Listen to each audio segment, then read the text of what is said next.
किती सत्वर उच्चार प्रल्हादी उद्धवा लादला कृष्ण ते भजनाचा परिणाम झाला. नारदाचं भजन नारायण नारायण त्या गर्भात असणाऱ्या भक्त प्रल्हादानं गर्भात भजन करायला सुरुवात केली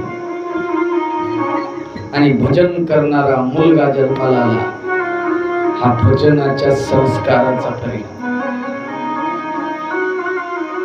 हिरण्यकश्यपूची उग्र तपश्चर्या होती. एक दिवस ब्रह्मदेव प्रसन्न झाले आणि ब्रह्मदेवाने सांगितलं, ब्रह्मब्रूही काय वर पाहिजे ते मागून घे.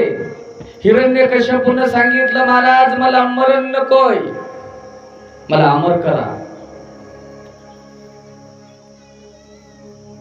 ब्रह्मदेवाने सांगितलं, हिरण्यकश्यपू जन्मलेला प्राण्याला मरावं लागतं,